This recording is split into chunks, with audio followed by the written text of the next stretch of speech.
Today, we're diving into a really fascinating and kind of mind-bending question. How do you get to know something that is, by its very definition, completely beyond anything you could ever experience? We're going to walk a very old philosophical path to figure it out, a path known as negative theology. Really think about that for a second. Everything you know, everything you've learned it through your senses, or maybe by comparing it to something you already get. So what happens when what you're trying to know has no color, no sound, no shape, nothing to compare it to? Where do you even start? To get our heads around this, we first have to talk about a fundamental rule for how we know anything at all. There's this basic philosophical idea that really governs how we connect with the world. It's called the principle of likeness. And the core idea is actually pretty simple. For two things to connect, they have to share some kind of common ground. You need a starting point, a likeness. Put another way, the tools you use have to be suited for the job you're trying to do. A really simple analogy makes this crystal clear, right? If you want to make a fire, you need something that can become fire, like wood. Wood has a likeness to fire, it's combustible. But if you try to use water or dirt, you're going to get absolutely nowhere. Their nature has no likeness to fire. Your means just aren't proportionate to your end. This is just how our world works. Okay, so we've got our rule. Likeness is the key to knowing. But this is exactly where our own intellect slams into a giant brick wall when it comes to the divine. Look at how our normal process breaks down here. On the left, that's us, every day.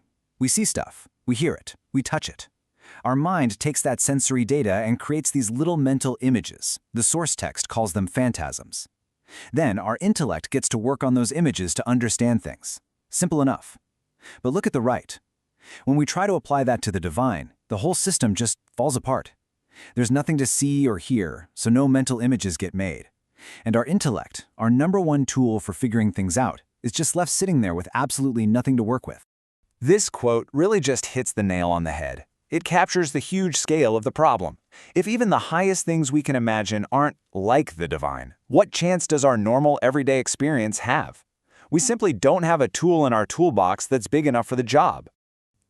So, the problem seems impossible. Our intellect, the very thing we rely on for knowledge, is useless here. But this is where the journey takes a really sharp, unexpected turn.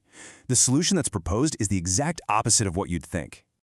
And look, this isn't some new age idea. It's rooted in concepts that are thousands of years old, like this famous line from the Gospel of John. It basically reinforces that fundamental inaccessibility. That's our starting point. We accept that. And this right here, this is the core paradox. The path forward isn't to try harder, to think more, to gather more facts, or to create better mental pictures. No. The real path is to let go of that entire process.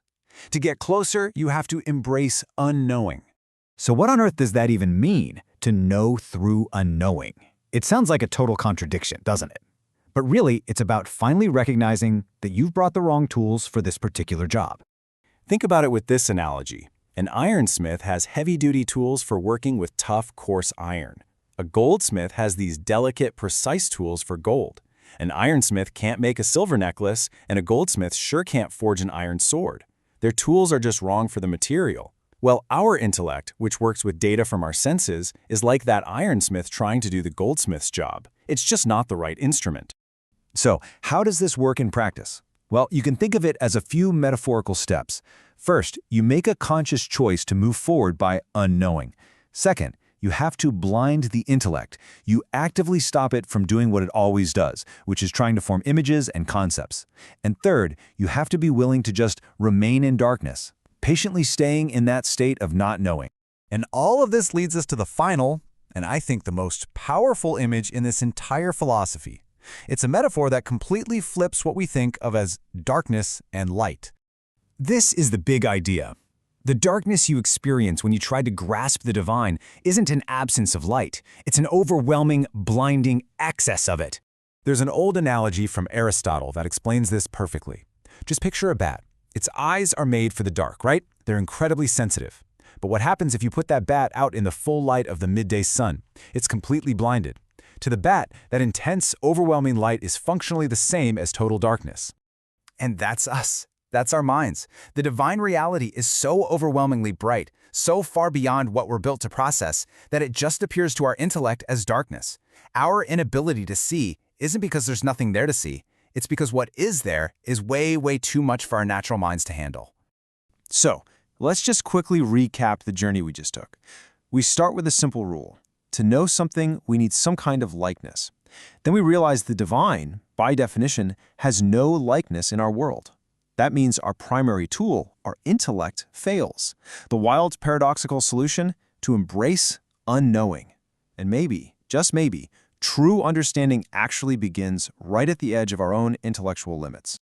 And you know, the final takeaway here isn't really just about theology. It's a much bigger question about knowledge itself. Think about it. In science, in art, in our own relationships, what new doors might open for us if we were more willing to admit the limits of our own tools, to embrace the vast darkness of what we don't know yet? What could we all learn, really, by becoming a little more comfortable with unknowing?